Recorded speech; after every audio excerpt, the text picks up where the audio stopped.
Усіх вітаю, гэта Тимофей і 79-й выпуск падкаста праз космас з аглядам навін. У гэтым выпуску пра ракету New Glenn, якая дасягнула арбіты, пра паўтор лоўлі Super Heavy і выбух Starship, пра самы спякотны год за ўсю гісторыю назіранняў, пра месяцовую місію Firefly Aerospace і камету, якой ужо няма.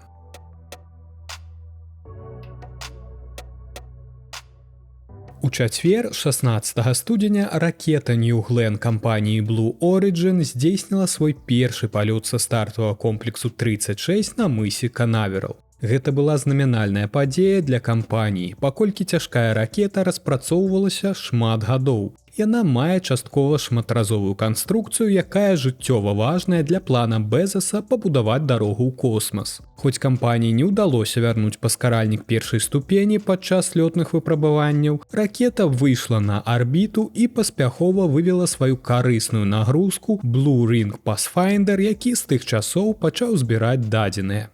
Паводле апошняй заявы Blue Origin, другая ступень дасягнула сваёй канчатковай арбіты пасля двух паспяховых уключэнняў двух сваіх рухавікоў. Паспяховы запуск New Glenn 1 азначае, што Blue Origin зараз можа запускаць карысныя грузы на нізкую калазямную арбіту, што з'яўляецца велізарным крокам для камерцыйнай касмічнай кампаніі. Я неверагодна ганаруся тым, што New Glenn дасягнуў арбіты з першай спробы. Мы ведалі, што пасадка нашага паскаральніка з першай спробы была амбіцыйнай мэтай. Мы шмат чаму навучыліся і паспрабуем зноў пры наступным запуску гэтай вясной. Дзякую ўсёй камандзе за гэтую неверагодную працу, сказаў генеральны дырэктар кампаніі Дэйв Лімб. Ракета названа ў гонар астранаўта НАСА Джона Глена, члена Меркуры-7 і першага амерыканскага астранаўта, які выйшаў на арбіту Зямлі ў рамках місіі Liberty Bell 7 21 ліпеня 1961 года.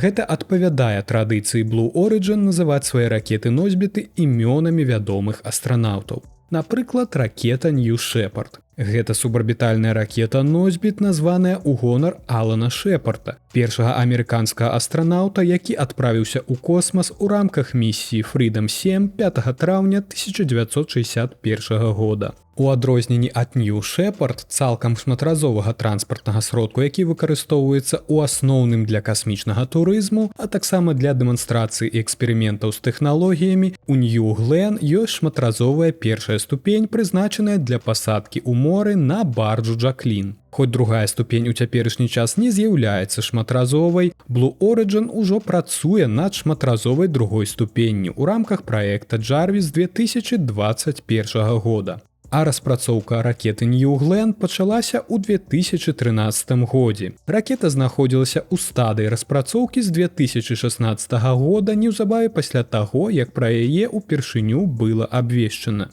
У выніку Blue Origin пачала адставаць ад свайго асноўнага канкурэнта SpaceX і не атрымала кантракты на некалькі мільярдаў долараў. Гэта ўключала ў сябе няздольнасць кампаніі падтрымаць кантракт ад касмічных сіл з планаваным запускам у канцы 2020 года, а ў 2021 годзе затрымка, якая працягвалася, прывяла да таго, што Джеф Безос абвясціў, што ён сыдзе з паста генеральнага дырэктара Amazon, каб узначаліць Blue Origin. І ў лютым 2024 года першая цалкам дапрацаваная ракета New Glenn была прадстаўлена на стартавым комплексе 36. Гэтая місія не толькі пацвердзіла працаздольнасць ракеты-носьбіта, якая мае жыццёва важнае значэнне для будучых планаў кампаніі ў космасе, яна таксама стала першай з некалькіх дэманстрацый, неабходных для сертыфікацыі для выкарыстання ў праграме National Security Space Launch. Гэта праграма касмічных сіл ЗША, якая павінна забяспечыць доступ да космасу для Міністэрства абароны ЗША і іншых карысных нагрузак урада ЗША. Але ж таксама планы ўключаюць запуск прапанаванай Amazon групоўкі інтэрнэт-спадарожнікаў пад назвай Project Kuiper і стварэнне Orbital Reef, прапанаванай камерцыйнай касмічнай станцыі, якая распрацоўваецца Blue Origin і Sierra Space. Яны таксама заключылі кантракт з НАСА на запуск двух спадарожнікаў, якія будуць вывучаць узаемадзеянне сонечнага ветра з магнітным асяроддзем Марса. NASA таксама заключила кантракт з Blue Origin на прадстаўленне паслуг па запуску карыснай нагрузкі і экіпажа для праграмы Artemis. Сюды будуць уваходзіць грузавыя модулі Blue Moon Mark 1 і Blue Moon Mark 2, якія даставяць астранаўтаў Artemis 5 на паверхню месяца. Але пакуль гэта толькі планы. Першы ж палёт і тыя, якія рушаць услед за ім, ставяць Blue Origin у адзін шэраг з іншымі камерцыйнымі касмічнымі кампаніямі, такімі як SpaceX. Сёмы тэст велізарнай сістэмы запуску Starship ад SpaceX прынёс як добрыя навіны, так і не вельмі. Добрыя навіны ў тым, што звышцяжкі паскаральнік паспяхова вярнуўся на стартавую пляцоўку ў Тэхасе і быў злоўлены над зямлёй механічнымі рукамі стартавай вежы, падобнымі на палачкі для ежы. Гэта ўсяго толькі другая лоўля мехазілы падчас праграмы выпрабавання ў Starship. А вось дрэнная навіна заключаецца ў тым, што верхняя ступень, вядомая як Ship-33, была страчана падчас уздыму. Калі Blue Origin згубіла сваю першую ступень, але вывела другую на арбіту, SpaceX, наадварот, страціла сваю другую ступень, але пасадзіла першую. Сёмае выпрабаванне азнаменавала першае выкарыстанне верхняй ступені новай версіі, у якой была перапраектавана авіёніка, рухальная сістэма і перароблены пярэднія плаўнікі і кіраванне. Цеплаахоўны экран Ship-33 уключаў ахоўныя пліткі новага пакалення, а таксама рэзервовы пласт тэрмаўстойлівага матэрыялу. SpaceX зняла некаторыя пліткі для гэтага палёту ў якасці стрэс-тэсту для цеплаахоўнага экрану. Падчас веб-трансляцыі на экране з'явілася графіка, якая паказвала, што ў Ship узніклі праблемы з рухавікамі падчас уздыму. Па тэлеметрыі можна было бачыць, як рухавікі выходзілі са строю. У справаздачы аб місіі SpaceX заявіла, што першапачатковыя дадзеныя паказваюць на тое, што ў кармавой частцы карабля ўзнік пажар. Заснавальнік SpaceX Илон Маск сказаў, што папярэднія прыкметы паказваюць на тое, што ў вобласці над супрацьпажарнай перагародкай рухавіка карабля адбылася уцечка кіслароду або метану, якая аказалася дастаткова вялікай, каб стварыць ціск, які перавышае прапускную здольнасць канала для выдалення лішніх кампанентаў. Маск дадае, што акрамя відавочнай падвойнай праверкі над прадмет уцечак, яны дададуць сістэму пажаратушэння і, верагодна, павялічаць плошчу вентыляцыйнай адтуліны. Зноў-такі Маск кажа, што пакуль нішто не паказвае на тое, што наступны запуск варта адкласці на наступны месяц. Пасля крушэння карабля сведкі пачалі публікаваць відэа, на якіх бачна, як на зямлю падае бліскучы град абломкаў. Федэральнае ўпраўленне грамадзянскай авіяцыі патрабуе ад SpaceX правесці расследаванне здарэння ў сувязі са стратай карабля Starship. Паведамленне аб пацярпелых не паступала. Не сказаў пра гэта, але ж такія ж патрабаванні ад федэральнага ўпраўлення аб правядзенні расследавання былі выстаўлены і для New Glenn. А калі б Starship дабраўся да космасу, ён бы разгарнуў 10 макетаў Starlink, якія былі прыкладна такога ж памеру і такой жа вагі, што і шырокапалосныя спадарожнікі Starlink кампаніі SpaceX. Гэта было зроблена для праверкі, бо ў будучыні SpaceX плануе выкарыстоўваць Starship для вываду мноства спадарожнікаў Starlink на нізкую калязямную арбіту.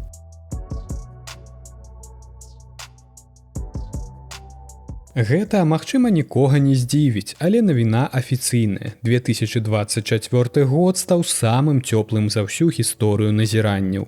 Навукоўцы ў значнай ступені звязваюць гэта падвышэнне тэмпературы з павелічэннем парніковых газаў, уключаючы вуглекіслы газ і метан у атмасферы Зямлі з часоў прамысловай рэвалюцыі. Але, верагодна, ёсць і іншыя фактары, якія ўплывалі на павышэнне тэмпературы ў 2024 годзе. NASA адзначыла, што асабліва моцнае Эль-Ніньо, натуральнае ваганне клімату, якое пачалося восенню 2023 года, верагодна прывяло да павышэння сярэдняй тэмпературы ў 2024 годзе. Акрамя таго, навукоўцы ўсё яшчэ вывучаюць наступствы такіх падзей, як вывяржэнне вулкана Тонга ў студзені 2022 года, у выніку якога ў атмасферу была выкінута велізарная колькасць вадзяной пары і дыаксіду серы. У 2024 годзе глобальная сярэдняя тэмпература была на 1,3 градуса па Цельсіі вышэй базавага ўзроўня сярэдзіны 20 стагоддзя. Гэта перыяд з 1951 па 1980 гады. І на 1,47 градуса цяплей, чым сярэдні паказчык сярэдзіны 20 стагоддзя. Гэта перыяд з 1850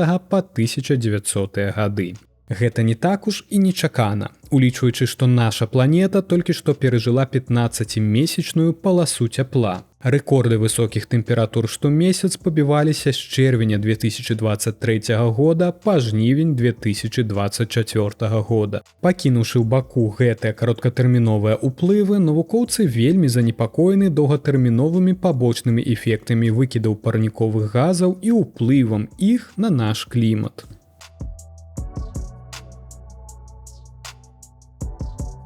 15 студзеня кампанія SpaceX ажыццявіла паспяховы запуск ракеты Falcon 9. Яна адправіла на месяц апарат Blue Ghost, пабудаваны кампаніяй Firefly Aerospace. Місія фінансуецца ў рамках кантракта, выдадзенага Firefly Aerospace па праграме CLPS. У яе рамках NASA выдае прыватным кампаніям кантракты на дастаўку розных грузаў на месяц. Firefly выйграла кантракт на гэтую місію ў 2021 годзе. Яго сума склала $93 мільёна. На борце апарата знаходзіцца 10 перададзеных NASA навуковых інструментаў, якія павінны быць дастаўлены на месяц. Blue Ghost мае вышыню 2 метры і дыяметр 3,5 метра. Яго сухая маса, без уліку паліва, складае 490 кілаграмаў. Ён здольны даставіць на месяцовую паверхню да 150 кілаграмаў грузу. Апарат працуе ад 3 сонечных батарэй, здольных генераваць да 400 Вт энергіі. На дадзены момант Blue Ghost знаходзіцца на выцягнутай калязямной арбіце. Апарат займаецца зборам дадзеных аб узаемадзеянні зямной магнітасферы з сонечным ветрам. Акрамя таго, Blue Ghost перыядычна дасылае селфі, зробленыя пры дапамозе усталяваных на яго корпусе камер. Апарат будзе знаходзіцца на калязямной арбіце да 10 лютага. Пасля гэтага ён выканае манёвр, каб перайсці на калямесяцовую арбіту. Пасадка запланавана на 2 сакавіка. Blue Ghost павінен сесці ў раёне мора крызісаў. Навуковая праграма місіі ўключае ў сябе вывучэнне ўласцівасцей рэгаліту і месяцовых нетраў, правядзення эксперыменту па улаўліванні сігналу сістэмы GPS, вызначэння дакладнай адлегласці паміж месяцам і зямлёй і тэставання радыяцыйна ўстойлівага камп'ютара. Апарат разлічаны на 14 дзён працы на паверхні месяца. Ён не мае абагравальнікаў і наўрад ці здолее перажыць месяцовую ноч. Варта адзначыць, што ў Firefly Aerospace маецца яшчэ 2 кантракты ад NASA, выдадзеныя па праграме CLPS. Місіі ў іх рамках будуць запушчаныя ў 2026 і 2028 годах.